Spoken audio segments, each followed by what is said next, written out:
Bom dia, povo abençoado de Jesus. Vamos para o estudo de mais 3 salmos, Salmo 109 ao 111. E esse é o Salmo de Davi, o 109, falando da luta contra os inimigos. E no fim tem um pouco de messiânico também, pagaram-me o bem com o ódio. Interessante porque também esse salmo fala de Judas, sobre ele ter perdido o seu encargo e tomar outro seu lugar.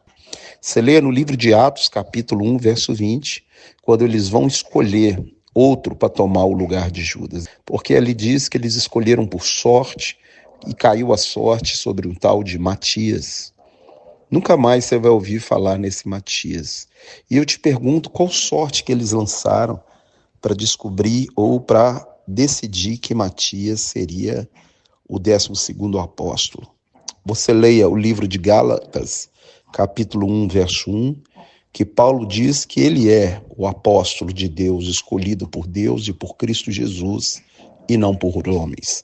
A única sorte aceita na Bíblia é as 2 pedras do éfedo do sumo sacerdote, que ficava dentro do peitoral do juízo.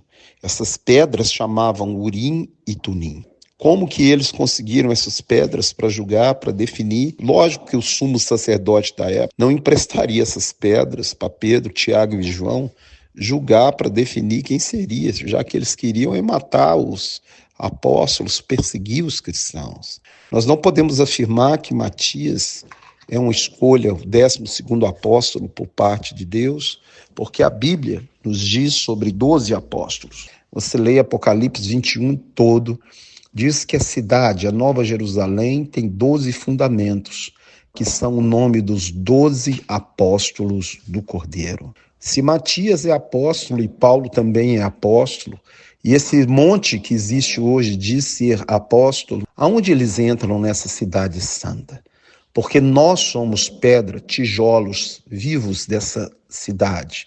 Leia 1 Pedro, capítulo 2, verso 5, do qual Cristo é a pedra angular. A Bíblia diz em Apocalipse 21 que a cidade tem 12 portas, que são as 12 tribos, e 12 colunas, que são os 12 apóstolos. A diferença de um missionário para um apóstolo é que um apóstolo é comissionado pelo próprio Cristo e não por homens.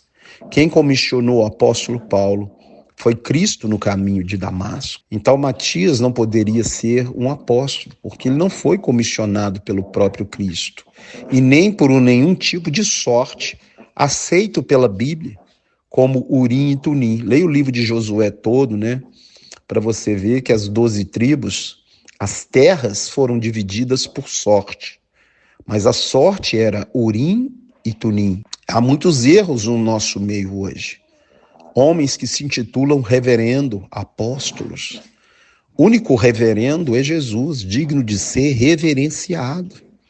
E apóstolo tem que ser comissionado pelo próprio Cristo, porque o apóstolo ele implanta igrejas, e ele não fica na igreja, ele sai daquela igreja, vai abrir outra igreja, abre outra igreja. O missionário implanta igrejas, treina pessoas, assim como Paulo fazia. Ele só não é um apóstolo porque Jesus não apareceu para ele, comissionando ele diretamente. Então o Salmo diz, ocupe outro seu encargo. E em Romanos 11:13, Paulo fala, eu sou apóstolo dos gentios, glorifico o meu ministério. Esse salmo também é um recado para aqueles que não usam de misericórdia. Davi está falando, não usou de misericórdia, que a maldição o apanhe e que a bênção corra dele, misericórdia. Davi então fala contra os seus inimigos, aqueles que pagavam o bem com o mal. Ele fala também, não quis a bênção, que a bênção se aparte dele. No verso 21, ele apela para o livramento de Deus, para que Deus o livre pela sua misericórdia. E ele fala, porque eu estou aflito e necessitado, e dentro de mim sinto ferido o coração. E o verso 25, sobre o Messias, quando me veem, meneiam a cabeça. O que é menear a cabeça? Balançar a cabeça de um lado para o outro, simbolizando desprezo por aquela pessoa. E quando Jesus estava na cruz, eles passavam meneando a cabeça. Então esse salmo tem uma parte messiânica. Quando me veem, o meu opróbrio meneiam a cabeça.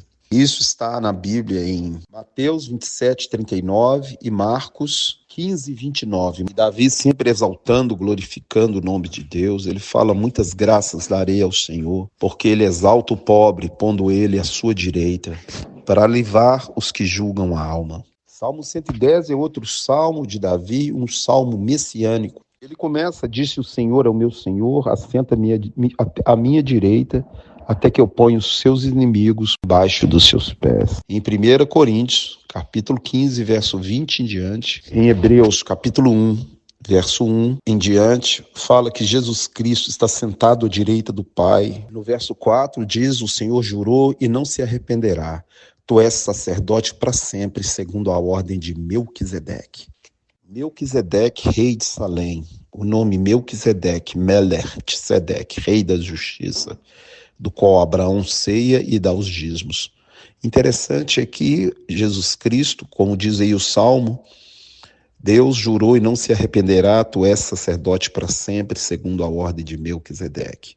E você pode ler no livro de Hebreus, o que o livro de Hebreus diz é que Jesus Cristo é sumo sacerdote, segundo essa ordem, a ordem dos reis da justiça. E é interessante que este homem, ele era rei de Salém, e a palavra Salém e Shalom é a mesma, paz. Então ali era a terra dos jebuseus. A terra dos jebuseus, mas a palavra Salém virou Jebus Salém, que virou Jerusalém, cidade da paz. Em Hebreus 5:6 e Hebreus 6:20. Ninguém sabe o autor do Salmo 111, mas ele é atribuído a Davi, embora não se tenha uma comprovação disso. E esse salmo fala das obras magníficas de Deus. Inclusive você que está me escutando é uma delas. Você é único, não existe no mundo ninguém igual a você, ninguém tem a sua impressão digital. Você foi tecido no ventre da sua mãe, leia o Salmo 139. E você é uma obra-prima do Deus Todo-Poderoso, que te fez no ventre para que você seja filho dele. E o Salmo diz que o Senhor dá sustento àqueles que o temem e guardam a sua aliança. No verso 7 diz que as obras das suas mãos são verdade e justiça. No verso 10 diz que o temor do Senhor é o princípio da sabedoria. A maior sabedoria é temer a Deus. E o problema maior não é esse temor ter se perdido das pessoas do mundo. Esse temor está perdido dentro do nosso meio, dentro dos nossos irmãos na igreja. Hoje os cristãos, ditos cristãos, muitos não têm mais temor do Senhor. Revelam prudência todos os que praticam o temor do Senhor. Não é o temer de ter pavor de Deus, não é isso, é respeitar, é obedecer a sua palavra, é andar segundo os ensinamentos de Jesus Cristo. Leia o Sermão do Monte, leia Mateus 5, Mateus 6 e aprenda a temer o Senhor.